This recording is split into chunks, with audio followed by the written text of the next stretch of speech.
안녕하세요. 중고등부 친구들, 임예솔 목사입니다.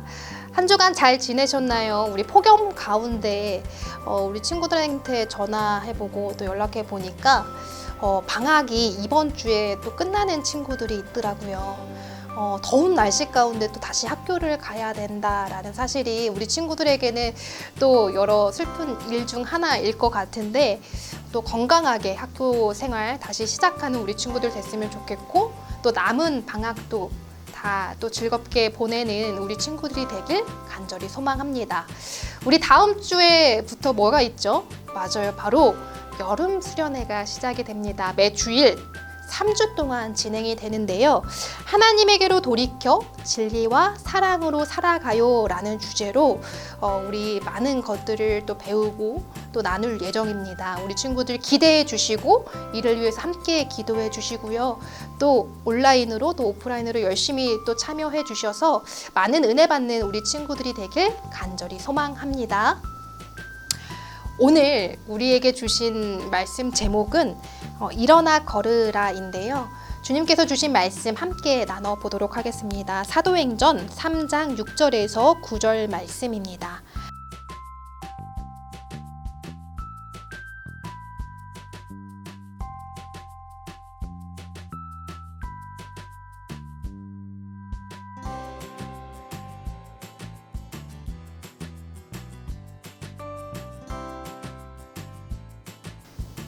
코로나로 인해서 한 해 미뤄지긴 했지만 지금 도쿄 올림픽이 열리고 있죠. 우리 친구들 또 많은 관심 갖고 열심히 또 보는 친구들도 있을 줄 압니다.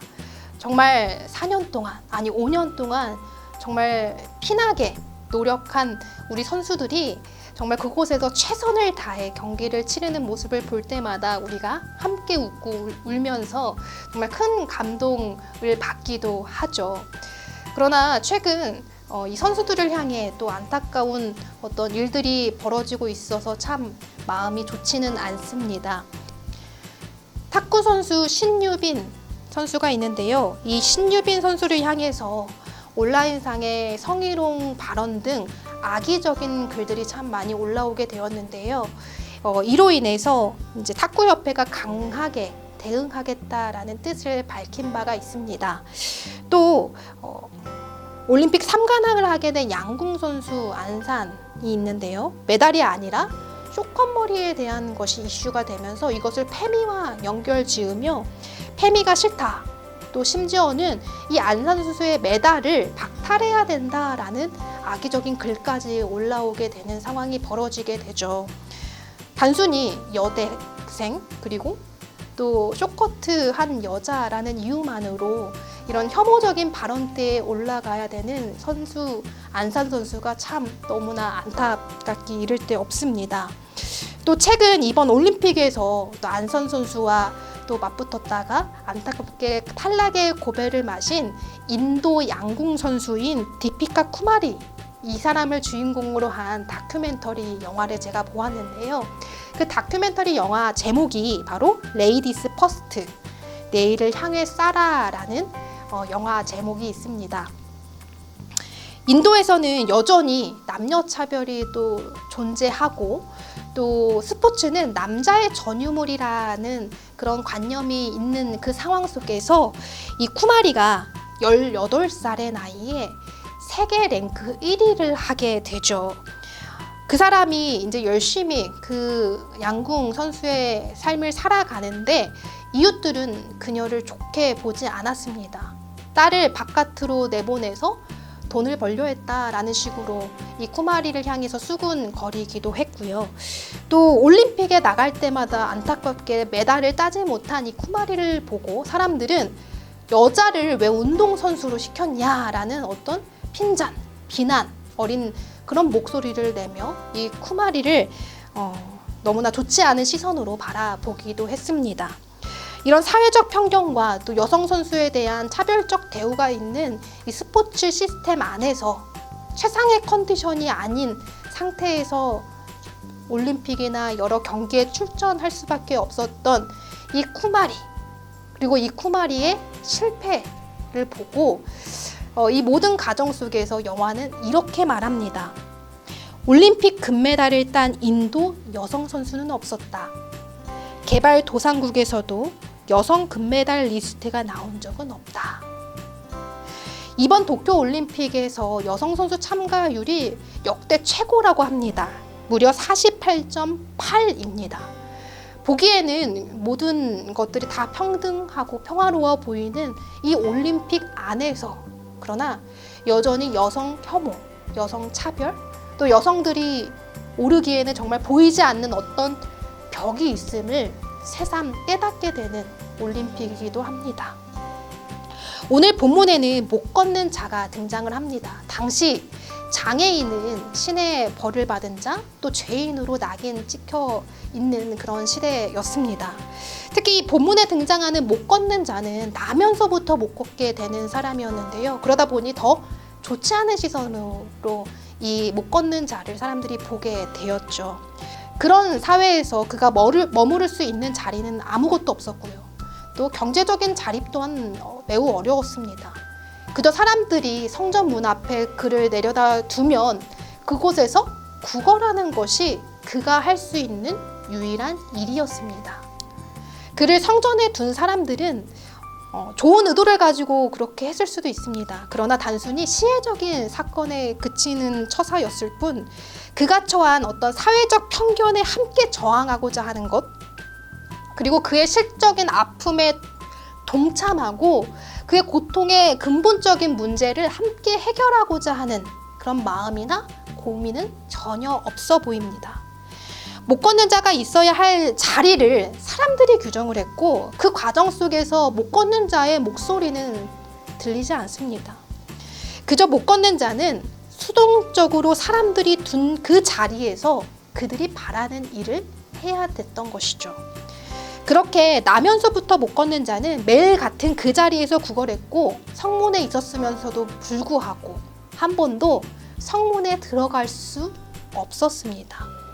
성전 문 안에 들어갈 수 있는 사람과 드나들 수 없는 사람, 의인과 죄인, 장애인과 비장애인, 이것이 확연히 구분된 경계선이었던 이 성전문 앞에서 못 걷는 자는 이 성전문이 어떻게 보였을까요? 보이지 않는 벽, 결코 넘을 수 없는, 결코 드나들 수 없는 그런 벽처럼 느껴졌을 것입니다. 그를 성전문 앞에 둔 사람도, 그리고 성전문을 드나드는 그 수많은 사람들도 그를 성전문 안으로 들이고자 한 사람은 한 사람도 없었습니다. 그러나 아이러니하게도 성전문의 이름은 성경에서는 아름다운 문, 미문이다 라고 이야기합니다. 아름다운 문 앞에 아이러니하게 정말 아름답지 않은 모습들이 펼쳐지고 있었던 상황이었죠. 그러다 못 걷는 자는 성문에서 베드로와 요한을 발견하게 됩니다. 그는 베드로와 요한에게 다른 것 바라지 않았습니다. 돈을 받고 그들에게 구걸을 했습니다.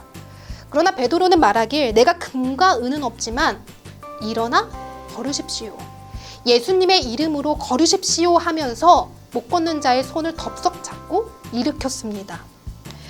이를 위해 베드로는 어떻게 하죠? 서슴없이 그의 손을 덥석 잡고 일으키게 됩니다. 사실 성전에 들어가기 위해서는 정결해야 됐고, 이를 위해서는 부정한 것과의 신체 접촉은 피해야 됐습니다. 따라서 못 걷는 자와 접촉하는 것은 성전에 들어가기 직전엔 사실 해서는 안 되는 행동 중에 하나였죠. 그럼에도 불구하고 이 베드로는 사회적으로 부정하다고 낙인된 이 못 걷는 자의 손을 주저없이 잡아버립니다. 베드로의 행동은 의인과 죄인, 그리고 정결한 자와 부정한 자라는 사회적인 차별과 혐오에 맞선 그런 담대한 행동이었던 것이죠. 베드로는 예수 그리스도의 이름으로 이 같은 사회적 편견, 그 벽을 허물어 버렸습니다. 그러자 기적이 일어나게 됩니다. 못 걷는 자의 발목에 힘이 생기더니 이내 일어날 수 있게 되었고, 걸을 수 있는 기적이 일어나게 됩니다. 그는 베드로와 요한과 함께 성전문 안에 들어가게 되었고, 그곳에서 하나님을 찬양할 수 있게 되었습니다. 이렇게 날마다 성문 밖에서 구걸하면서도 들어가 볼 수 없었던 이 성문 안을 그는 마음껏 이제는 드나들 수 있게 된 것이죠. 베드로와 요한은 예수님의 이름으로 단순히 못 걷는 자의 신체적 그 아픔만 해결해 준 것이 아니라 그것으로 인해 그가 겪어야 했던 사회적 편견, 혐오, 차별 이 모든 것들을 해결해 주고 그 벽을 무너뜨려 주었습니다. 우리 삶에는 여전히 보이지 않는 벽이 존재합니다. 모든 것이 평등해 보이고 모든 것이 평화로워 보이지만 여전히 우리가 살아가는 학교, 가정, 또 사회, 지역사회 모든 곳곳에서 여전히 혐오와 차별이 있다는 것입니다. 우리는 그 상황에 따라서 가해자로 살아가기도 하고 때로는 피해자로 살아가기도 합니다. 그 속에는 사실 어느 누구도 행복할 수가 없습니다. 내가 아름다운 문에 들어갈 수 있는 사람이라고 할지라도 언제고 내가 차별의 대상이 될 수도 있겠다라는 마음을 가지기 때문에 불안함과 그리고 불안함 가운데 살아갈 수밖에 없는 것이죠. 또 내가 차별받지 않고 누군가에게 인정받는 삶을 살기 위해서 내가 강해지고 또 높아져야 된다라는 어떤 중압감 그리고 강박감 가운데서 살아갈 수밖에 없습니다. 그러나 예수님은 이 벽을 허물러 이 땅에 오셨고 또 베드로와 요한은 예수님의 이름으로 못 걷는 자의 그런 모든 벽들을 허물어 버렸습니다. 못 걷는 자의 손을 잡고 일어나 걸으라고 말했던 베드로처럼 이제 우리도 사회적 편견 속에서 고통받고 있는 사람들의 손을 잡아 일으켜주며 또 연대하는 삶을 살아가야 합니다.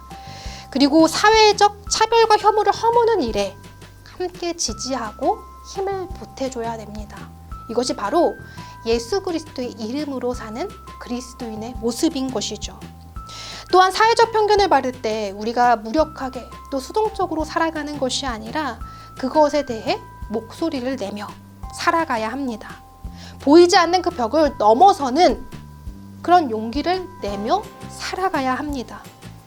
모두가 주님 안에서 하나이고 또 동등한 하나님의 자녀로 살아갈 수 있음을 우리 친구들 기억하시기 바랍니다. 바라기는 중고등부 친구들이 예수님의 이름으로 살아가는 주님의 자녀가 되길 간절히 축복합니다. 기도하겠습니다. 참 사랑의 주님, 오늘 못 걷는 자의 이야기와 그리고 또 베드로와 요한의 이야기를 우리가 듣게 되었습니다.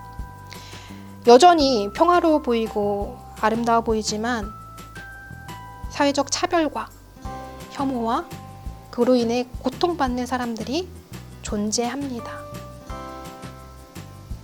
예수님께서는 이 땅 가운데 그런 고통받는 자들을 위해서 왔고 그리고 그들이 겪고 있는 보이지 않는 벽을 허물기 위해서 오셨음을 고백합니다.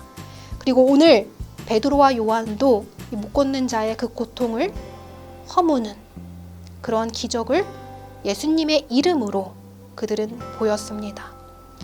우리도 예수님의 이름으로 어떻게 살아야 될지 한번 고민하게 됩니다.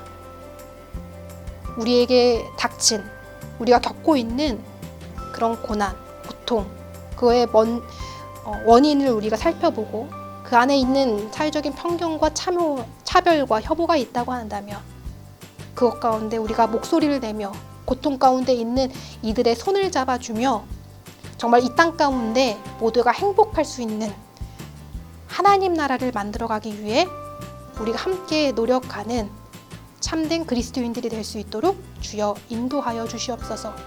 때로 우리가 힘들고 낙오하고 또 절망할 때가 있습니다. 그러나 주님께서는 베드로를 통해 우리에게 말씀해 주신 줄 믿습니다. 일어나 걸으라. 우리가 일어나 걷고 또 다시금 주님을 위해 또 주님의 영광을 위해 또 하나님 나라를 위해 살아갈 수 있도록 주여 인도하여 주시옵소서. 예수님의 이름으로 기도드립니다. 아멘.